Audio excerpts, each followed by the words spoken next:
Bigson and Seresh, the gatekeepers of Achashverosh, had plotted to poison him. After Vashti was killed, he was advised to gather all the women of his kingdom and choose the appropriate woman to be his future queen. He was a man who was fully sexually depraved, indulgent in this area on an abnormal level. The Talmud tells us that a person who's fully involved in this area is always thirsty. The gatekeepers, usually they take off time to nap, but they had no day, they had no night. They were continuously summoned to bring him wine because he had this unquenchable thirst because of his behavior. They said, we've had enough. They plotted to poison his wine, and that would bring it to an end, that he should have a peaceful night's sleep. They themselves spoke a language of a far-off land which they believed nobody would understand their conversation. It happened to be Mordechai was within the earshot of their conversation.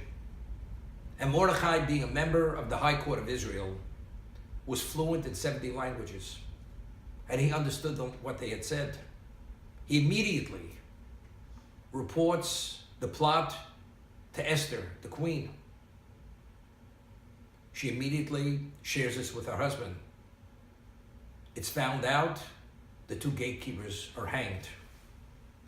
It's recorded in the Chronicles of Achashverosh that Mordechai the Jew, Ayhudi, saved the life of the king. As time progresses, Haman rises in power, advances beyond any of the ministers of the kingdom. The Talmud tells us that in the history of existence, the two wealthiest commoners, the wealthiest Jew who was a commoner was Korach, who was a Levite, who was a cousin of Moshe Rabbeinu. And among the nations of the world, the wealthiest Gentile who ever lived was Haman HaRasha. You could imagine his level of arrogance, of megalomania, of what he demanded in terms of people should be subservient and serve him, although he wasn't the king. And being a descendant of the Amalekites, he wanted to extract a decree from Achashverosh to have the Jews annihilated, that there should not be a surviving member of that nation on the face of the earth. What he had done, he had deified himself. He put a statue of idolatry he wore on his chest, and he issued a decree which was authorized by the king that everyone must bow to Haman. We read in the Megillah, in the narrative of the story, Mordechai would not bow. He would not bow because it was considered bowing to idolatry. He became incensed and enraged. And he comes home and he shares it with his wife and all his cohorts, and he says, all the wealth and all the power and all the honor that I have is worthless because that one Jew is not willing to bow to me. Here he had everything in the world. This is similar. Amalek is a grandson of Esau, the Edomite. He had everything. He says to his brother Yaakov, you keep the gift that you want to give to me, because I almost have it all. If you almost have it all, you will never have it all. You will never have it. Yaakov says, but I do have it all. And whatever God gives me is only in addition to all that I have. Amalek, Haman, the wealthiest common who ever lived. But because Mordechai, the Jew, was not willing to bow, whatever he has is nothing. And he cannot tolerate it. So he's advised by his wife and all his cohorts, his intimate group, he should build a gallows, 100-foot gallows, to have Mordechai hanged on this. Immediately he goes to the palace to ask for an audience with Ahasuerus, the king. In the meantime, that night, God did not let Ahasuerus sleep. He had a restless night. He immediately calls for his chronicles. He'd like to review them because he started to think,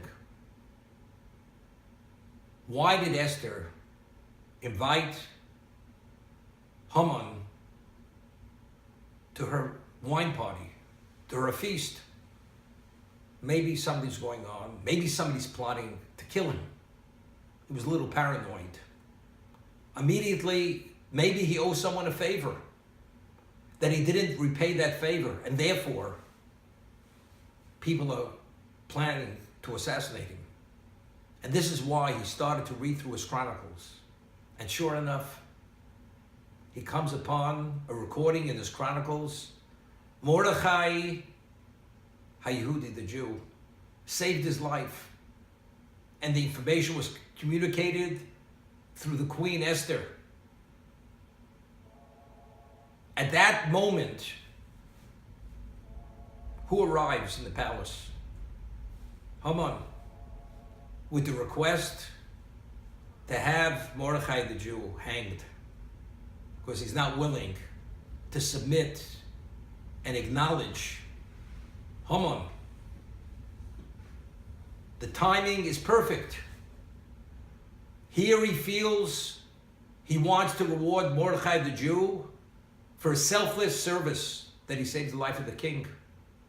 So he says to Haman, before he even begins speaking, what would you do for the man who the king wants to honor?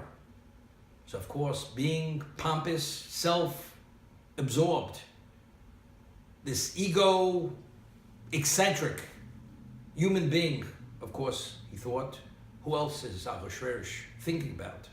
Honoring him. He says nothing less than the steed of the king. What else? The royal garments of the king. What else?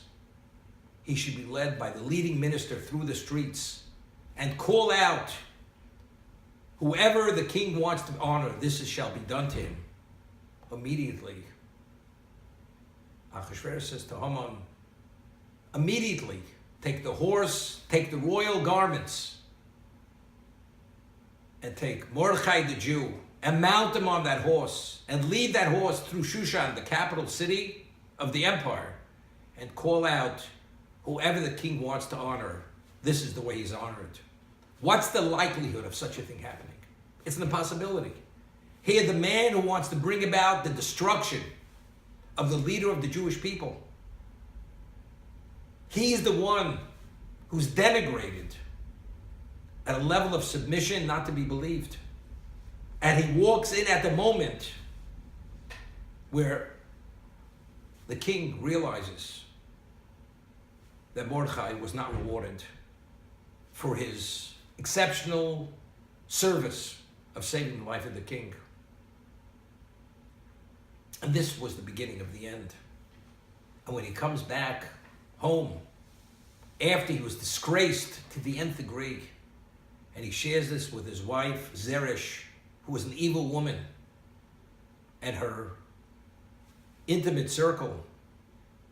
And she said to him, once you begin falling before a Jew, you will never rise again. This is the beginning of the end.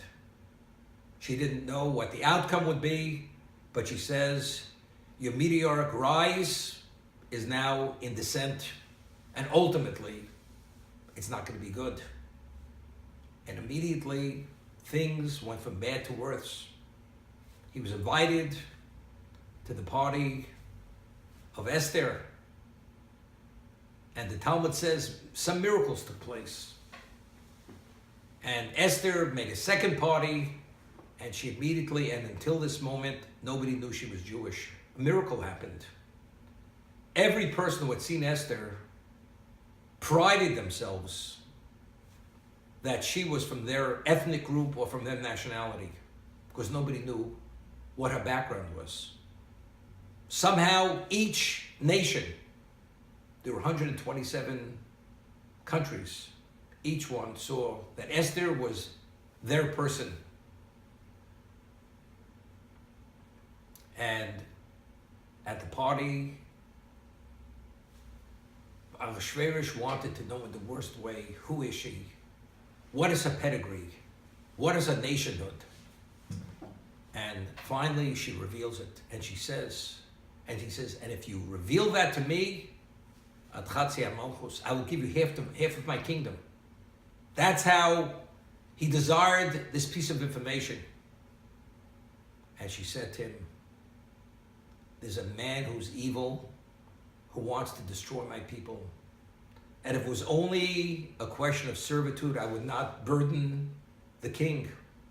But since it's a question of total destruction, this is the only reason why I'm making this request. He wants to destroy my people, the Jewish people. He says, who is that? He says, Haman, the evil one. Haman is shocked to the point that he's speechless. He's numbed. Ahasuerus becomes livid and enraged, and he storms out onto the balcony. And you could imagine the trees, the shrubbery around the palace. It was something magnificent. God caused an angel, while he was on the balcony, to chop down and destroy every tree in that orchard. Here he sees, he's enraged because of what he hears.